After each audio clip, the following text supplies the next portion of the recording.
जय हिंद फ्रेंड, हिंदी और ब्राइड में आप सभी का स्वागत है।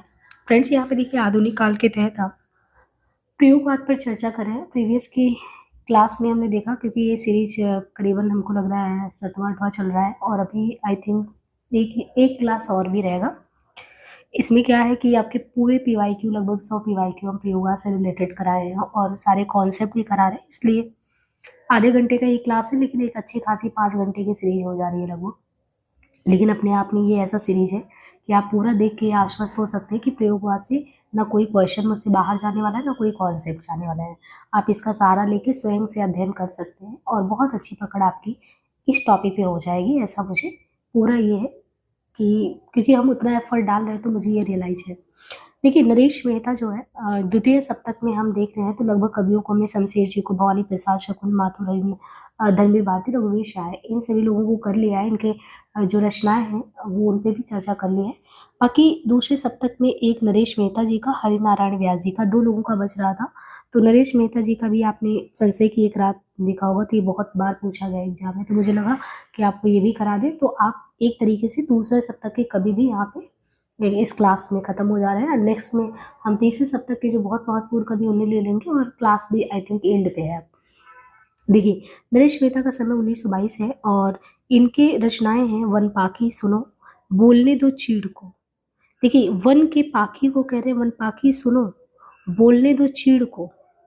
बोलने दो चीड़ को यानी आप जब किसी चीज को, किसी को सुनते हैं तो एकांत चाहिए होता है, आप समर्पित होने चाहिए। जैसे आपने आगे जी का अषाढ्य वीणा जो है, जो पूरे आप देखेंगे कि चारों तरफ दरबार में इतना शोर शराबे में जिस वीणा को कोई नहीं साध पा रहा था, जैसे ही प्रियंवद जो है उसको लेके साधने के लिए समर्पित होता है कि मैं नहीं हूं अपने आप में, जो भी हो तुम ही हो। तो कोई भी चीज, नरेश मेहता जी यही कह रहे हैं कि देखिए, वन पाखी को सुनो, वन पाखी सुनो, वन के पाखी को कह रहे पाखी तुम सुनो, बोलने दो चीड़ को। यानी अगर यहाँ पे ऐसे चीड़ का पेड़ है और पक्षी है, तो पक्षी को कौन कह रहा है? नरेश जी कह रहे हैं कि हे वन पाखी सुनो, इस चीड़ को बोलने दो और इसके लिए तुम्हारा एकांत समर्पण चाहिए, एकांत समर्पण। जब तुम सुन लोगे, तुम तभी सुन पाओगी जब तुम मेरा, क्योंकि मौन जब तक आप होंगे नहीं तब तक किसी को सुन नहीं पाएंगे। और जब उस अरण्या, यानी अरण्य मीन्स होता है जंगल, तो ये अरण्या है, वहां पे अगर आप देखें कि उस सुनसान अरण्य में किसी के मौन को सुनने के लिए, कोई बोल रहा है उसको सुनने के लिए समर्पित एकांत चाहिए। नरेश जी वही कह रहे हैं और फिर आप जीवन में उत्सव आपको मिलेगा। इसके बाद है आखिर समुद्र से क्या मतलब है, तात्पर्य क्या होता है, पिछले दिनों नंगे पैरों चैत्या। तो 1957 वन पाखी। और ये सब बड़ी बात ये है कि ये जितने भी इनके हैं नरेश मेहता जी के, ये सब मुक्तक काव्य हैं। कभी ये भी पूछा जा सकता है ये सब क्या है, मुक्तक काव्य। वन पाखी सुनो, बोलने दो चीड़ को 1961, मेरा समर्पित एकांत 1963, उत्सवा 1979, 1982 टू मेरा मौन हो, अरण्या 1985, 88 में आखिर समुद्र से तात्पर्य, पिछले दिनों नंगे पैर 1989, चैत्या 1993। और इनके ये तो मुक्तक हो गए। इनके अलावा अगर देखें तो ये खंड काव्य है, ये तो मुक्तक हो गया। और ये जितने भी हैं ये इनके खंड काव्य है। इस खंड काव्य में नरेश जी का संशय की एक रात बहुत प्रसिद्ध है, जो कि 1962 में लिखा गया है ना, जब भारत चीन वार छिड़ा हुआ था। संशय की एक रात 1962 में नरेश जी का ये खंड काव्य है। संशय की एक रात महाप्रस्थान कर गए, कहाँ पे? शबरी की कुटिया में। और प्रसाद क्या मिला था शबरी की कुटिया में? मीठे बेर। और कौन गया था? राम जी गए थे। किसकी प्रार्थना से? शबरी की प्रार्थना से। तो संशय की एक रात राम भगवान महाप्रस्थान कर गए। प्रसाद यानी एक तरीके से प्रसाद में महल भी होता, मान लीजिए। प्रसाद लेने किसके? शबरी के मीठे बेर को लेने प्रार्थना पुरुष श्री राम भगवान। 1962, 1964 में फिर 77 शबरी और प्रार्थना पुरुष, ये इनके द्वारा लिखा गया है। बाकी एक राइटर और भी है, हरिनारायण व्यास जी। तो दूसरे जो राइटर हैं इसमें दूसरे शतक में, हरिनारायण व्यास। और हरिनारायण व्यास 1923 से 2013, इनका देखें, इनकी रचना है मृग और तृष्णा करके है। देखिए, मृग और तृष्णा एक तरफ मेघ है, दूसरी तरफ तृष्णा। ये कहाँ पे मिल रहे हैं? त्रिकोण पर। त्रिकोण पर, वो भी शायद ऐसा है कि बरगद के नीचे, और आउटर पे यहाँ पे जो ट्रेन है वो रुक गई है। समझी गौ तृष्णा, त्रिकोण पर सूर्योदय हो रहा है, बरगद के चिकने पत्ते के नीचे, आउटर पे ट्रेन रुकी है, और बादल झुके झुके लग रहे हैं, तो उठे बादल झुके बादल, और एक नसीला चांद भी दिखाई दे रहा है। तो हरि नारायण व्यास की ये कुछ रचनाएं हैं। अब यहाँ पे देखिए हम अपनी तरफ से जो है दूसरे तार सप्तक के कवियों को कंप्लीट कर लिए हैं। क्वेश्चन पे आ जाते हैं।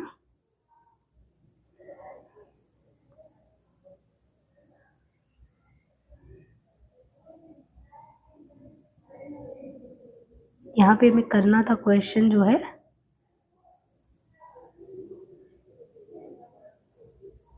81 से। मुक्तिबोध का ब्रह्म राक्षस किसका प्रतिनिधि है? बुद्धिजीवी। हम थोड़ा फास्ट क्वेश्चन कराएंगे क्योंकि बहुत सारे क्वेश्चन रिपीट हो रहे हैं। तो मुक्तिबोध का ब्रह्म राक्षस किसका प्रतिनिधि है? ब्रह्म राक्षस, बुद्धिजीवी, निम्न वर्ग। तो बहुत अच्छे से आपने कभी भी ब्रह्म राक्षस पढ़ा होगा, तो बुद्धिजीवी का प्रतीक है। बाकी इनकी काव्य कृतियों में चांद का मुंह टेढ़ा, भूरी भूरी खाक धूल, इन दोनों का समय आप कमेंट बॉक्स में लिखिए क्या है, बहुत जरूरी है। भूरी भूरी खाक धूल का, चांद का मुंह टेढ़ा का। बाकी अंधेरे में ब्रह्म राक्षस, अंतःकरण का आयतन, भूल गलती। मैंने देखा एक बूझ सहसा उछली सागर के छाग से, रंग गई क्षण भर ढलते सूरज की आग से। ये पंक्तियां किसकी है? मैंने देखा एक बूझ सहसा उछली सागर के झाग से। आगे भारत भूषण अग्रवाल, जगदीश गुप्त, केशव कुमार माथुर। तो ये पंक्तियां किसकी हैं? मैंने देखा एक बूझ सहसा उछली सागर के झाग से, अज्ञे की। एक बूझ सहसा उछली उसी में आ जा रहा ना, इनके काव्य का नाम भी है। लाल आंचल से पसीना पोंछ दो, बाल पतली उंगलियों से ओछ दो, ये गिरजा प्रसाद माथुर की पंक्तियां हैं। हम तो सारा का सारा लेंगे जीवन, कम से कम वाली बात ना हमसे कहिए। हम तो सारा का सारा लेंगे जीवन, कम से कम वाली बात ना हमसे कहिए। ये काव्य पंक्ति किस कवि की है? अज्ञे रघुवीर शाह, सर्वेश्वर दयाल सक्सेना, मुक्तिबोध। तो हम सारा का सारा लेंगे जीवन, ये किसने कहा है कि भाई आधे में काम या कम में काम नहीं चलेगा, लेंगे तो पूरा ही लेंगे। ये रघुवीर शाह जी की पंक्ति है। अन्य कवियों में किंतु हमें दीप हम धारा नहीं है, स्थिर समर्पण है हमारा, हम सदा से द्वीप है, स्रोत अश्विनी की आज्ञा। मैं नया कवि हूँ इसी से जानता हूँ, सत्य की चोट बहुत गहरी होती है। ये कौन कह रहा कि मैं नया कवि हूँ इसी से जानता हूँ, सत्य की चोट बहुत गहरी होती है? सर्वेश्वर दयाल सक्सेना। अब अभिव्यक्ति के सारे खतरे उठाने होंगे, तोड़ने होंगे मठ और गढ़ सभी, मुक्तिबोध। जमीन पक रही है किसका कविता संग्रह है? जमीन पक रही है, नरेश मेहता, नागार्जुन, केदारनाथ अग्रवाल, केदारनाथ सिंह। देखिए केदारनाथ सिंह का कविता संग्रह है जमीन पक रही है। इनके अन्य कविता संग्रह अभी बिल्कुल अभी, टॉल्स्टॉय और साइकिल। यहाँ से देखो, नागार्जुन का मूल नाम वैद्यनाथ मिश्र था। इनका पहला साहित्यिक उपनाम यात्री था। संस्कृत और मैथिली में इसी नाम से कविताएं लिखते थे। इनकी रचनाएं युगधारा, खिचड़ी विप्लव, देखा हमने, तुमने कहा था, बसवांको, सतरंगो पंखों वाली। नरेश मेहता दूसरे तार सप्तक के कवि हैं। इनकी रचनाएं वन पाखी सुनो, बोलने दो चीड़ को, चैत्या, उत्सवा अभी हमने देखा। और अग्रवाल तो प्रगतिवादी कवि है। केदारनाथ सिंह है और ये प्रगतिवादी है अग्रवाल, और जो प्रयोगवादी है वो केदारनाथ सिंह है। इनकी रचनाएं केदारनाथ अग्रवाल की है। युग की गंगा, नींद के बादल, अपूर्वा, आत्मगन, जमुन जल तुम, फूल नहीं रंग बोलते, गुलमेंदी, लोक और आलोक। गीत फरोश में कवि क्या कहना चाहता है? गीत फरोश में कवि क्या कहना चाहता है? कवि के लिए सुनहरे अवसर बहुत हैं, दूसरों की मनमाफी कविता लिखने और बेचने के लिए कवि विवश है। कवि पैसे के लिए गीत लिखता है, कवि ज्ञान और संवेदना से हीन होता जा रहा है। तो गीत फरोश में कवि कहना क्या चाहता है? गीत फरोश कविता में बहुत दर्द झलक के आता है ना भवानी जी का, क्योंकि इसमें ये कहते हैं कि दूसरों की मनमाफी कविता लिखने और बेचने के लिए कवि विवश है। गीत फरोश 1953 में बड़ी क्रांतिकारी कविता है, भवानी प्रसाद जी का काव्य संग्रह है ये। और इनके ने काव्य संग्रह में चकित है दुख, चकित है दुख 1968, ये हमने कैसे याद कराया था कि गीत की खरीद फरोख्त हो रही है, तो वैसे भी भवानी जी चकित हैं उस दुख में। अंधेरी कविता है, अब वो कविता अंधेरे में ही जा रहा है, क्योंकि ये गांधी का बेटा स्वयं को कहते हैं। गांधी पंचसती लिखते हैं, बुनी हुई रस्सी, इदम नमम 77 में, संप्रति 82 में। हिंदी कविता में प्रयोगवाद का प्रवर्तन किस काव्य संकलन से माना जाता है? तो प्रयोगवाद किस तरीके से हिंदी में आया, प्रयोगवाद की बात की जा रही है। हिंदी कविता में प्रयोगवाद का प्रवर्तन अज्ञे द्वारा सन 43 में और तार सप्तक से माना जाता है। 7 कवियों की कविताओं का संकलन है। अज्ञे ने इन 7 कवियों को राहुल अन्वेषी कहा है। दूसरे सप्तक का भी संपादन अज्ञे ने वर्ष 1951 में किया। कुरुक्षेत्र के रचनाकार रामधारी सिंह दिनकर तथा आषाढ़ वीणा के रचनाकार अज्ञे जी हैं। निम्नलिखित रचनाओं में से कौन सी कुंवर नारायण जी की लिखी रचना है? कुंवर नारायण जी के पारो बात की बात, इमरतिया, मेरे साक्षात्कार। तो देखिए, मेरे साक्षात्कार कुंवर नारायण जी की लिखी रचना है। क्या है? मेरे साक्षात्कार। मेरे साक्षात्कार कुंवर नारायण जी की लिखी रचना है। पारो, इमरतिया, नागार्जुन की रचना है। तो एक तो मेरे साक्षात्कार ये कुंवर नारायण जी की है, पारो, इमरतिया, नागार्जुन की है, जबकि बात की बात श्री मंगल सिंह सुमन की कविता है। कुंवर नारायण की अन्य रचनाओं में चक्रव्यूह, आत्मजयी, परिवेश हम तुम, आमने सामने, बजसुआ के बहाने। श्री मंगल सिंह सुमन की रचनाओं में हिल्लोल, पर आंखें नहीं भरी, नवयुग के गान, प्रलय सृजन, गुनिया का यवन, कलकत्ते का अकाल, चल रही कुदाली। नागार्जुन की रचनाओं में युगधारा, सतरंगी पंखों वाली, प्यासी पतराई आंखें, तुमने कहा था। आत्मजयी की कथा वस्तु निम्नलिखित में से किस पर आधारित है? आत्मजयी भी कई बार देखिए पूछा गया है कुंवर नारायण जी का, और ये जो है कठोपनिषद पर बेस्ड है। और इनके इसमें नचिकेता प्रसंग का वर्णन है। चक्रव्यूह, परिवेश हम तुम, अपने सामने, कोई दूसरा नहीं, इन दिनों इनके प्रसिद्ध काव्य संग्रह है। आत्मजयी व वाजसुआ के बहाने इनके द्वारा रचित खंड काव्य है। निम्नलिखित रचनाओं में से कौन सी नरेश मेहता की लिखी रचना नहीं है? अरण्या, महाप्रस्थान, सबरी, गुनाहों का देवता। अभी हमने जस्ट देखिए आपको नरेश मेहता जी का याद कराया, और देखिए सब विकल्प में पूछ लिया है। और हम लोग कैसे याद किए थे कि संशय की एक रात, ये श्री राम जी पे बेस्ड है। संशय की एक रात में क्या हुआ? महाप्रस्थान कर गए। कौन? श्री राम भगवान। और कहाँ गए थे? सबरी की कुटिया में। क्या करने के लिए? प्रसाद लेने। यही ना, प्रसाद लेने गए थे।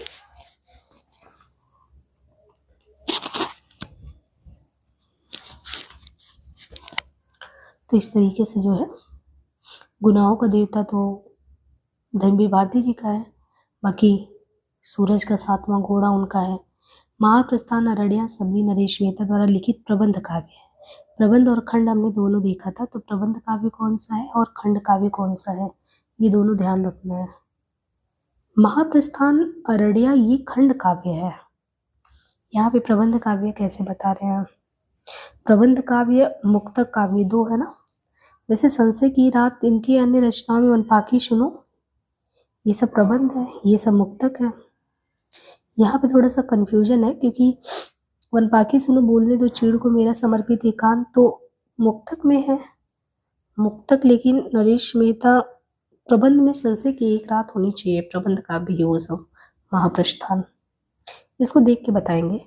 शमशेर बहादुर सिंह द्वारा लिखित दो आप विधा किसकी कृति है? समीक्षा, काव्य, कहानी, उपन्यास। एक तो ये बताया कि दो आप जो है इस शमशेर बहादुर सिंह के द्वारा लिखा गया है, लेकिन कौन सी विधा की कृति है? शमशेर बहादुर सिंह द्वारा लिखित दो आप जो है ये काव्य विधा की रचना है। इनके अन्य काव्य कृतियों में कुछ कविताएं, कुछ और कविताएं, चुका भी हूं नहीं मैं, इतने अपने पास, बात बोलेगी, टूटी हुई बिखरी हुई। तो शमशेर जी का भी हमने कहा था कि एक तरफ कवि बैठे, दूसरी तरफ उदिता बैठी है, और उदिता को सुना रहे हैं कि कुछ कविताएं।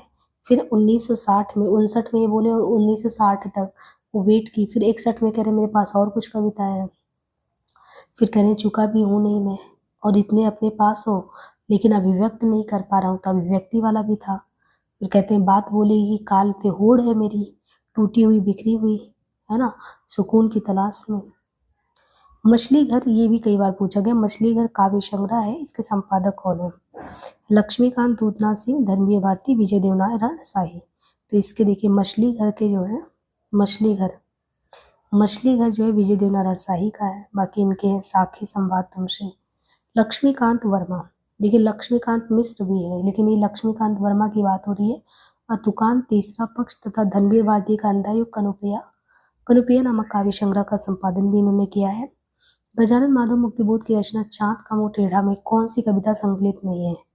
भूल गलती, ब्रह्म राक्षस, एक स्वप्न कथा, जन्मदिन की धूप में। अब ये थोड़ा सा नाम ही आपको लगेगा, जन्मदिन की धूप में जो है इनकी रचना जो है इसमें संकलित नहीं, जबकि एक स्वप्न कथा, भूल गलती, ब्रह्म राक्षस है। अज्ञे द्वारा संपादित चार तार सप्तकों में तीन कवित्रियां भी हैं, मतलब चार तार सप्तक में तीन कवित्रियां, उनके नाम क्या हैं? शकुंत माथुर, कीर्ति चौधरी, होमवती देवी। शकुंत माथुर, कीर्ति चौधरी, सुमन राजे। शकुंत माथुर, कीर्ति चौधरी, सुमन राजे और शकुंतला माथुर। तो यहाँ से हमें समझना है कि शकुंतला माथुर, कीर्ति चौधरी और जो है सुमन राजे। यहाँ शकुंतला माथुर के स्थान पे शकुंत माथुर शुद्ध है, लेकिन आयोग ने शकुंतला माथुर में विकल्प में दिया है, जिसको सही भी माना है, तो देख लीजिएगा। लेकिन वैसे शकुंतला नहीं, शकुंत है। कीर्ति चौधरी है, सुमन राजे हैं। शकुंत माथुर जो है वो दूसरे में है, कीर्ति चौधरी तीसरे में है और सुमन चौथे में। ये भी एक क्रम है, पूछा जा सकता है ना। तो शकुंत जो है, शकुंत माथुर, कीर्ति चौधरी, सुमन राजे। तो ये ध्यान रखना है कि जो शकुंत हैं वो जो है दूसरे में है और कीर्ति जो तीसरे में है, सुमन राजे चौथे में है। प्रयोगवाद को सर्वाधिक प्रभावित किसने किया है? प्रयोगवाद को मार्क्सवाद, प्रगतिवाद, अस्तित्ववाद, छायावाद। सबसे ज्यादा अस्तित्ववाद ने, क्योंकि मार्क्सवाद से तो प्रगतिवाद चला है। अस्तित्ववाद ने प्रयोगवाद को सर्वाधिक प्रभावित किया है। प्रयोगवाद ने साहित्य में पहली बार व्यक्तिगत अस्मिता, निजी व्यक्तित्व और निजता को बहुत बढ़ावा दिया है। इसमें क्षण को महत्व देकर जीवन को भरपूर ढंग से जीने की चाह है। प्रयोगवादी कवि व्यक्ति प्रेम की सहज स्वीकृति पर बल देते हैं। फैंटेसी के बारे में कौन सा वक्तव्य सही नहीं है? फैंटेसी के बारे में, फैंटेसी का प्रयोग यथार्थ सृष्टि के निषेध के लिए होता है। फैंटेसी का प्रयोग अतिरंजनापूर्ण वर्णन के लिए होता है। फैंटेसी का प्रयोग एक समानांतर संसार के निर्माण के लिए होता है। फैंटेसी का प्रयोग सत्य निरूपण के लिए होता है। फैंटेसी की दुनिया जो है वो यथार्थ सृष्टि के निषेध के लिए होता है। यथार्थ मतलब जो रियलिटी है ना, उसकी मनाही के लिए होता है। क्योंकि फैंटेसी के बारे में देखिए, फैंटेसी अपने आप में क्या है, ये सत्य निरूपण के लिए होता है। फैंटेसी की दुनिया क्यों रची जाती है?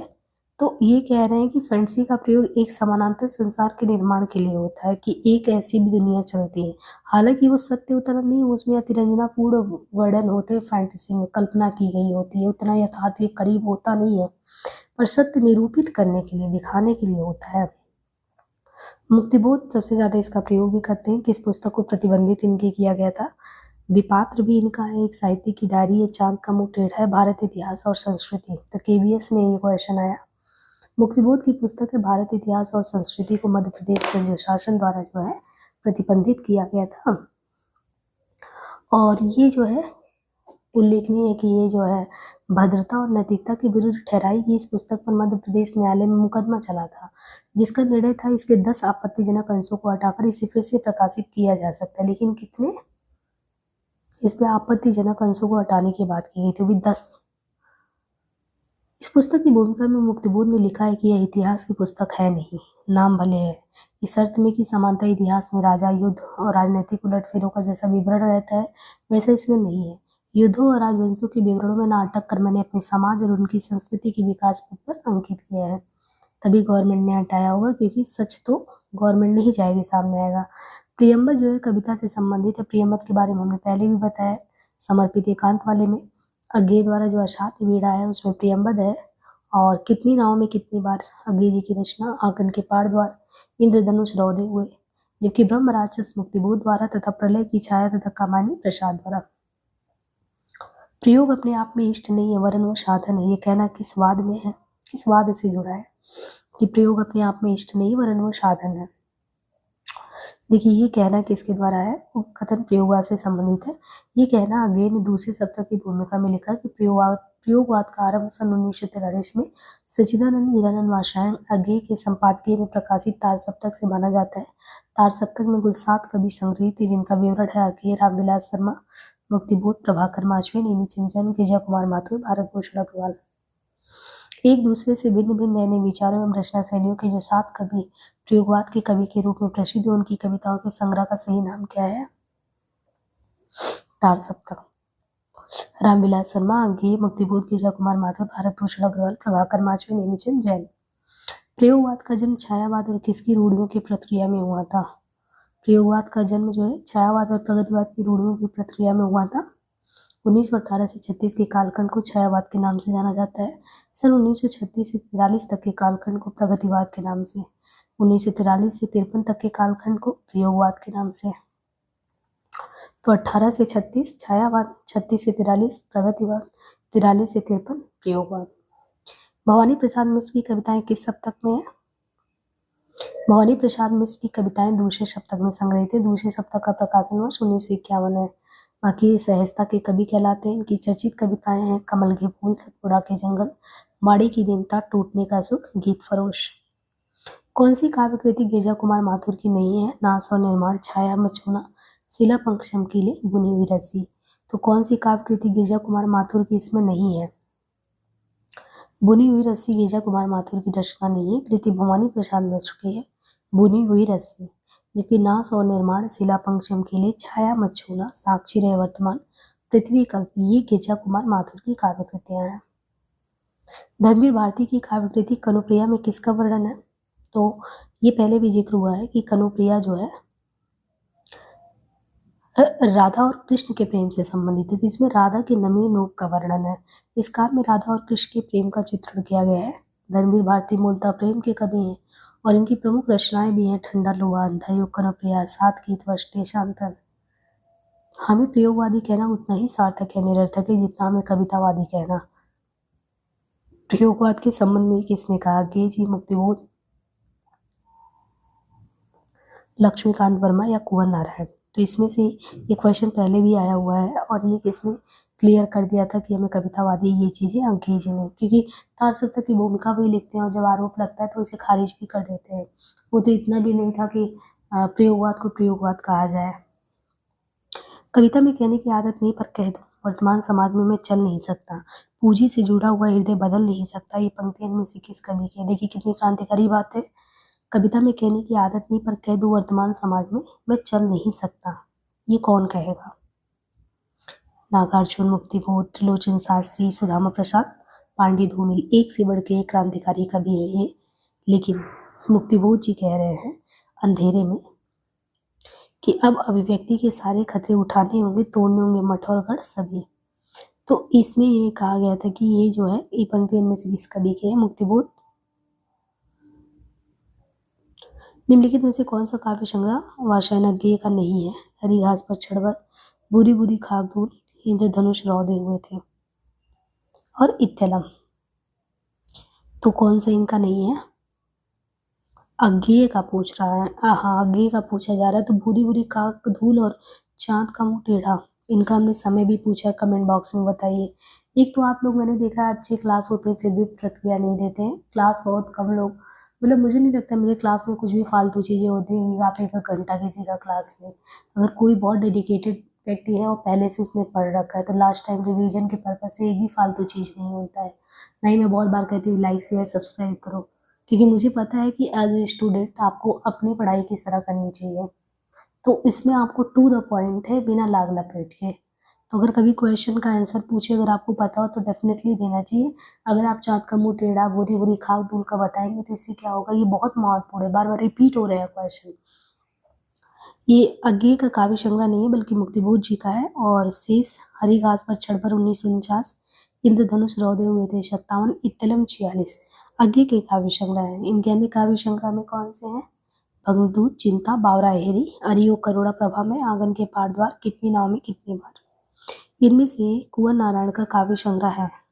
कुंवर नारायण का काव्य संग्रह है मछली घर, उत्सवा, धूप के दान, हाशिए पर हाशिए का गवाह। तो इनमें से कुंवर नारायण का काव्य संग्रह कौन सा है? देखिए कुंवर नारायण, इनका है चक्रव्यूह 1956, आत्मजयी 65, परिवेश हम तुम 61, कोई दूसरा नहीं 93, इन दिनों 2002, बासवा के बहाने 2008। देखिए अब ये कुंवर नारायण का सब महत्वपूर्ण है। चक्रव्यूह 1956 है, आत्मजयी 65, परिवेश हम तुम 61, कोई दूसरा नहीं 93, 2002 में इन दिनों, बासवा के बहाने 2008। विजय देव नारायण शाही, साखी, मछली घर, संवाद तुमसे, नरेश मेहता का वन पाखी सुनो, बोलने दो चीड़ को, मेरा समर्पित एकांत, चैत्या, उत्सवा, संशय की एक रात, महाप्रस्थान, प्रसाद, प्रवाद पर, शबरी आख्या, प्रार्थना पुरुष। गिरजा कुमार माथुर का मंजीर 1941 ईस्वी, नास और निर्माण 46, धूप के दांत, शिलाखंड चमकीले, छाया मत छूना, भीतरी नदी की यात्रा, अभी कुछ और, साक्षी रहे वर्तमान, पृथ्वी कल। इनमें से कौन सी रचना धर्मवीर भारती की नहीं है? अंधा युग, ठंडा लोहा, कनुप्रिया, हरी घास पर चढ़कर। तो कौन सी धर्मवीर भारती की नहीं है? ठंडा लोहा, अंधा युग, कनुप्रिया, सात गीत वर्ष। ठंडा लोहा, अंधा युग, कनुप्रिया, सात गीत वर्ष, देशांतर, ये धर्मवीर भारती की रचनाएं हैं। धर्मवीर भारती मूलतः प्रेम के कवि हैं, जबकि भग्नदूत, चिंता, हरी घास पर चढ़कर, इत्तलम, बावरा हेरी, इंद्रधनुष रौदे हुए, अरियु करुणा प्रभा में, आंगन के पार द्वार, सुनहले सवाल कितनी नाव में कितनी बार, क्योंकि मैं उसे जानता हूँ, सागर मुद्रा। अब इनका देखिए ये बहुत इंपॉर्टेंट है सभी। भग्नदूत चिंता हरी घास पर चढ़कर, इत्तिलम बावरा एरी, इंद्रधनुष रौदे हुए, अरियो करुणा प्रभा में, आंगन के पार द्वार, सुनहले सवाल कितनी नाव में कितनी बार, क्योंकि मैं उसे जानता हूँ, सागर मुद्रा, पहले मैं सन्नाटा बुनता हूँ, महावृक्ष के नीचे, नदी की बाग छाया, तथा ऐसा कोई घर आपने देखा। ये सब अग्नि की काव्य संग्रह है। सन 1951 में प्रकाशित दूसरा सप्तक में कौन सी कवित्री शामिल थी? दूसरा, तीसरा, चौथे का आपने देखा, हमने सीरीज बताया था। इसको एक ऐसे भी याद कर सकते हैं कि दूसरे में जो है, दूसरे में मेरा नाम शिवांगी है, ठीक, ऐसे याद करिए। शिवांगी में कौन सा है? तालवेशा। तो ये वाले सास है जो शकुंत माथुर है, वो किस में है? शकुंत माथुर किस में है? दूसरे में। कीर्ति चौधरी का बीच में है, और फिर ये तीसरा हो जाएगा। और एक सास सुमन राजे करके है, ऐसे भी आपको याद हो जाएगा। सन 1951 में दूसरे सप्तक के संपादकीय अज्ञेय के द्वारा 7 कवियों को संकलित किया गया। बाकी शमशेर, भवानी, शकुंत, हरिनारायण, नरेश मेहता, धर्मवीर भारती, रघुवीर शाह। शकुंत माथुर कहीं कहीं शकुंतला भी दिया है, दूसरे सप्तक की है। कीर्ति चौधरी 1959 तीसरे में है, और सुमन राजे देखिए 1979 चौथे में है। आप ऐसे याद करिए, श क श, श क स, शौकस, तो भी याद होगा। रघुवीर शाह की कृतियों का प्रकाशन वर्ष के अनुसार सही अनुक्रम क्या है? रघुवीर शाह की कृतियों का प्रकाशन वर्ष के अनुसार सही अनुक्रम क्या है? आत्महत्या के विरुद्ध, हंसो हंसो जल्दी हंसो, लोग भूल गए हैं, कुछ पते और कुछ चिट्ठियां। वैसे तो ये रघुवीर शाह की कृति है, लेकिन ये प्रकाशन वर्ष के अनुसार बताया गया है, इसलिए हम लोग जो ट्रिक भी बना रहे हैं कोशिश कर रहे हो कि वो क्रम से रहे। अब यहाँ पे देखिए हमने कैसे इनको याद किया था कि ये सीढ़ी है ना, सीढ़ी पे धूप पड़ रहा है, तो क्या है, सीढ़ी पर धूप पड़ रहा है और एक व्यक्ति आत्महत्या के विरुद्ध बात कर रहा है, कह रहा हंसो हंसो जल्दी हंसो। अब समय ऐसा रहा कि लोग भूल गए हैं, पहले कुछ चिट्ठी लिखते थे, कुछ पते लिखते थे, लेकिन वो एक समय था।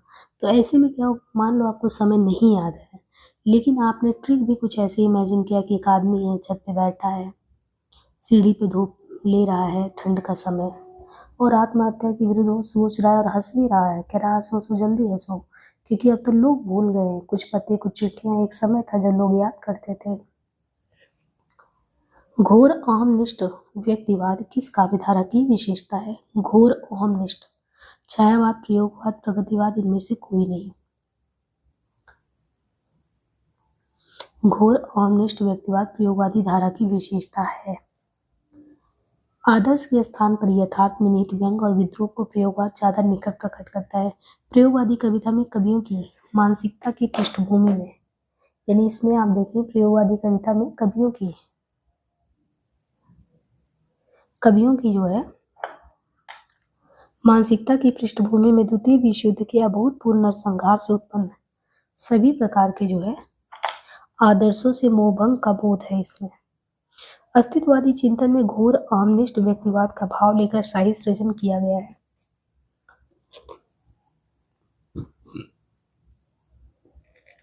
इत्तेलम ठंडा लोहा, गीत फरोश, संसे की एक रात, धर्मवीर भारती, अज्ञेय, नरेश मेहता, भवानी प्रसाद मिश्र, इनमें से ही सूची सुमेलित करना कौन सा सही है? तो इत्तेलम, अज्ञेय, ठंडा लोहा, धर्मवीर भारती, गीत फरोश, भवानी प्रसाद मिश्र, संसे की एक रात, नरेश मेहता। प्रयोगवादी कवियों की रचनाएं किस सप्तक में है?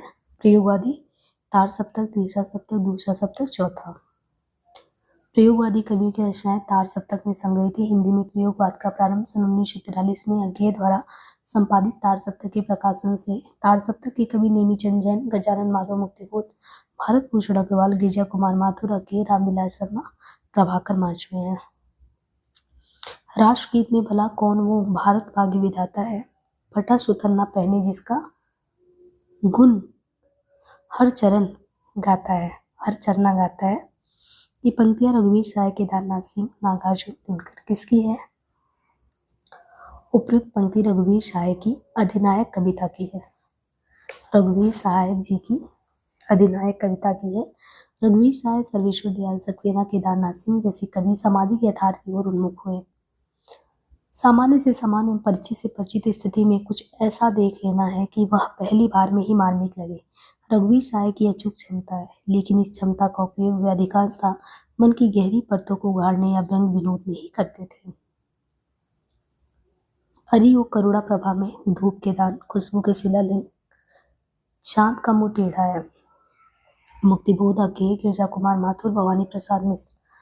तो हमें सही सुमेलित करना है। तो अरि ओ करुणा प्रभा में अज्ञेय की रचना, धूप के दान गिरजा कुमार माथुर, खुशबू के शिलालेख भवानी जी का है, चांद का मुंह टेढ़ा मुक्तिबोध जी का। रूपांबरा किसकी रचना? अज्ञेय नेमिचंद जैन, मुक्तिबोध। रूपांबरा जो है अज्ञेय की रचना है, रूपांबरा। यह अज्ञेय की एक काव्य कृति, अज्ञेय प्रयोग आदि काव्य धारा से जुड़े इनकी अन्य रचनाओं में आंगन के पार, द्वारी, तिलम, भग्नदूत है। कौन? गिरजा कुमार माथुर की कृति नहीं है। नाश और निर्माण, धूप के दान, पृथ्वी कल्प, चांद का मुंह टेढ़ा है। इनमें से कौन गिरजा कुमार माथुर की कृति जो है नहीं है? चांद का मुंह टेढ़ा है कृति गिरजा कुमार माथुर की नहीं है। मंजीर, नाश और निर्माण, धूप के दान, शिला पंख, चमकीले, छाया मत छूना मन, मित्री नदी की यात्रा, भी कुछ और, साक्षी रहे वर्तमान तथा पृथ्वी कल्प आदि प्रमुख प्रयोग आदि तथा तार सप्तक के कवि गिरजा कुमार माथुर के काव्य संग्रह है। जबकि चांद का मुंह टेढ़ा है तथा फूरी फूरी खाक तोल नामक काव्य संग्रह प्रमुख प्रयोगवादी तथा तार सप्तक के कवि गजानन माधव मुक्तिबोध का है। नरेश मेहता को ज्ञानपीठ पुरस्कार किस रचना पर प्राप्त हुआ? महाप्रस्थान, वन पाखी सुनो, संपूर्ण रचना, कर्म, संशय की एक रात। तो नरेश मेहता। सन 1992 ईस्वी में नरेश मेहता को ज्ञानपीठ पुरस्कार उनके संपूर्ण रचना कर्म के लिए दिया गया, न कि किसी रचना विशेष। इनकी प्रमुख कृतियां वन पाखी सुनो, प्रार्थना पुरुष, महाप्रस्थान, बोलने दो चीड़ को, देखना एक दिन, आख्या आदि है। निम्नांकित में से कौन सा काव्य संग्रह अज्ञेय का नहीं है? हरी घास पर चढ़कर, सीढ़ियों पर धूप, हरी जो करुणा प्रभा में, आंगन के पार। सीढ़ियों पर धूप काव्य संग्रह अज्ञेय का नहीं है। सीढ़ियों पर धूप रघुवीर सहाय का काव्य संग्रह है। रघुवीर सहाय के अन्य काव्य संग्रह में आत्महत्या के विरुद्ध, हंसो हंसो जल्दी हंसो, लोग भूल गए हैं, हरी घास पर चढ़कर, हरी जो करुणा प्रभा में, आंगन के पार द्वार, बावरा गई। यहाँ सीढ़ियों पर धूप अशुद्ध है, जबकि रघुवीर सहाय की रचना सीढ़ियों पर धूप में शुद्ध है। नकेनवाद नामक साहित्यिक आंदोलन के अग्रणी है जगदीश गुप्त, नरेश मेहता और अज्ञेय। नकेनवाद नामक साहित्यिक आंदोलन के अग्रणी नलिन विलोचन शर्मा, केसरी कुमार और नरेश। प्रपदवाद को नकेनवाद भी कहते हैं क्योंकि इसमें बिहार के तीनों कवियों के प्रथम अक्षरों को आधार मानकर नकेन बनता है। प्रपदवाद का प्रवर्तन नलिन विलोचन शर्मा सन 56 में प्रकाशित नकेन के प्रबंध संकलन से हुआ है। तार सप्तक में कौन सा कवि सम्मिलित नहीं है? भारत भूषण अग्रवाल, नेमिचंद जैन, मुक्तिबोध, रघुवीर सहाय। देखिए, तार सप्तक का प्रकाशन सच्चिदानंद वात्स्यायन अज्ञेय द्वारा 1943 में किया गया। हिंदी प्रयोगवादी काव्यधारा का प्रारंभ इसी संग्रह से होता है। तार सप्तक में मुक्तिबोध, रामविलास शर्मा, नेमिचंद जैन, गिरजा कुमार माथुर, भारत भूषण अग्रवाल, प्रभाकर माचवी तथा अज्ञेय की रचना है। रघुवीर सहाय दूसरा सप्तक 1951 के कवि है। निम्नलिखित में से किस लंबी कविता के रचयिता मुक्तिबोध है? पेशोला की प्रतिध्वनि, अंधेरे में अशांति बेड़ा, राम की शक्ति पूजा। अंधेरे में लंबी कविता के रचयिता मुक्तिबोध है। ब्रह्म राक्षस, भूल गलती, चांद का मुंह टेढ़ा, बुरी बुरी खाक दूर, मुक्तिबोध की अन्य रचना है। इनमें से कौन सी रचना पौराणिक कथा पर आधारित नहीं है? महाप्रस्थान, कनुप्रिया, उर्वशी, अमन का राग। अमन का राग शमशेर बहादुर सिंह की एक लंबी कविता है, अमन का राग। जबकि महाप्रस्थान नरेश मेहता, उर्वशी 1961 ये दिनकर का गीति नाट्य है। कनुप्रिया 1969 धनवीर भारती का प्रबंध काव्य है, पौराणिक कथा पर है। रहस्य पुरुष का बिंब मुक्तिबोध की किस कविता में नहीं है? रहस्य पुरुष का बिंब मुक्तिबोध की किस कविता में नहीं है? मेरे सहचर मित्र, इस चौड़े ऊंचे टीले पर अंधेरे में मुझे पुकारते हुए पुकार। प्रयोगवादी एवं नई कविता के प्रमुख कवि गजानन माधव मुक्तिबोध की कविता अंधेरे में रहस्य पुरुष का बिंब नहीं है। अंधेरे में कविता का प्रथम प्रकाशन आशंका के दीप अंधेरे में नाम से हुआ। टॉल्स्टॉय और साइकिल किसकी काव्य कृति है? लीलाधर जुगड़ी, ज्ञानेंद्र पति, अरुण कमल, केदारनाथ सिंह।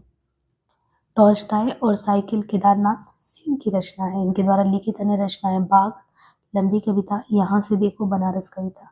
लीलाधर जुगड़ी की रचनाएं बची हुई पृथ्वी, रात अब भी मौजूद है, नाटक जारी है, घबराए हुए शब्द, अनुभव के आकाश में चांद आदि है। आत्मजय के लेखक हैं कुंवर नारायण, दुष्यंत कुमार, रघुवीर सहाय। इनमें से कोई नहीं। तो देखिए फिर से वही रिपीट हुआ क्वेश्चन। आत्मजय नामक काव्य कृति की रचयिता नई कविता के प्रमुख कवि कुंवर नारायण है। कठोपनिषद के नचिकेता प्रसंग पर आधारित आत्मजीव मूलतः आधुनिक चेतना का काव्य है। को नारायण की अन्य प्रमुख काव्य कृतियों में चक्रव्यूह, परिवेश, हम तुम, अपने सामने, कोई दूसरा नहीं। दुष्यंत कुमार की रचनाओं में यदि देखें तो सूर्य का स्वागत, आवाज के घेरे, जलते हुए वन का वशन, साय में धूप, सीढ़ियों पर धूप में, आत्महत्या के विरुद्ध, हंसो हंसो जल्दी हंसो, लोग भूल गए हैं, ये सभी रघुवीर शाह की काव्य कृति है। इनमें से कौन नकेनवादी रचनाकार नहीं है?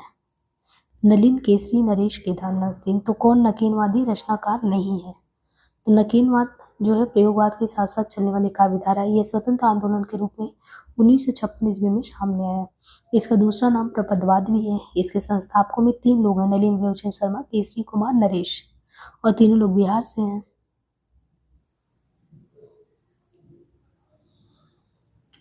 प्रयोगवाद की जन्मदात्री पत्रिका, अब ये तो इतना आपको क्लियर ही हो गया होगा, अज्ञे द्वारा निकाला गया 1943 तारसक तक। सर्वेश्वर दयाल सक्सेना की काठ की घंटियां, आत्महत्या के विरुद्ध, लिपटा रजाई में कुआनो नदी, अलग से कौन सा लग रहा है आपको? आत्महत्या के विरुद्ध कौन बैठ के सोच रहा है सीढ़ियों के धूप में? सर्वेश्वर दयाल सक्सेना की नहीं है ये। काठ की घंटी, बांस का पुल, एक सूनी नाव, गर्म हवा, कुआनो नदी, यानी काठ की घंटी है, बांस के पुल पे बैठा है। ये यहाँ पे आप देखिए कि कोई काठ की घंटी है, घंटी काठ की, बांस के पुल पे बैठे, एक सूनी नाव है और गर्म हवा चल रहा कुआनो नदी के पास। कविताएं 1, कविताएं 2, जंगल का दर्द, खूंटियों पर टंगे लोग, कॉफी हाउस में एक मेलोड्रामा, अहम से मेरे बड़ी हो तुम, विगत प्यार, लिपटा रजाई में, मैंने कब कहा, इत्यादि। तो ये सर्वेश्वर दयाल सक्सेना जी का है। बाकी रघुवीर शाह की रचनाओं में सीढ़ियों पर धूप में, अभी हमने देखा 1960, आत्महत्या के विरुद्ध, हंसो हंसो जल्दी हंसो, लोग भूल गए, कुछ पत्ते कुछ चिट्ठियां, एक समय था। साखी किसका संकलन है? कबीर जी वाले साखी की बात नहीं हो रही, इसके अलावा साखी हरिनारायण व्यास, शमशेर जी, विजय देव नारायण, कीर्ति चौधरी। तो विजय देव नारायण शाही का मछली घर कई बार पूछा गया है। इससे ये पता चला कि विजय देव का जो है साखी भी महत्वपूर्ण, यूजीसी नेट में पूछा गया है। साखी मछली घर, संवाद तुमसे, हे सखी मछली घर में, संवाद तुमसे, विजय देव। देखिए शाही, साखी, विजय देव नारायण शाही है, शाही से साखी, मछली घर। हरिनारायण व्यास, हरिनारायण व्यास का भी हम लोगों ने देखा बहुत कम है। हमने कहा मृग और तृष्णा, और त्रिकोण पर सूरज है, बरगद के चिकने पत्ते, और वो आउटर पर ट्रेन रुक गई थी, यहाँ पे आते आते आउटर पे ट्रेन रुक गई थी। और शमशेर जी का कुछ कविताएं, कुछ और कविताएं। 1959 में सुना है, 60 में नायिका सुनती रही, चुका भी हूँ नहीं मैं 75, इतने अपने पास 80, उदिता अभिव्यक्ति का संघर्ष 80, बात बोलेगी काल तुमसे, होड़ है मेरी, कहीं बहुत दूर से सुन रहा हूँ, सुकून की तलाश। तो हमने यहाँ पे 930 तक का ये क्वेश्चन किया है। बाकी मुझे लग रहा है एक वीडियो और आएगा, उसी में हम 30 से 70 के कवियों को भी ले लेंगे, और जितना क्वेश्चन बच रहा है वो इसके बाद फिर नई कविता शुरू हो जाएगा। तो आज के लिए इतना ही। बाकी वीडियो पसंद आता हो, मेरा प्रयास अच्छा लगता हो, तो प्रयास अच्छा हो तो आप ज़रूर पॉजिटिव फीडबैक दिया करें, है ना। कुछ नहीं तो लाइक ज़रूर कर दिया करें, शेयर किया करें। धन्यवाद।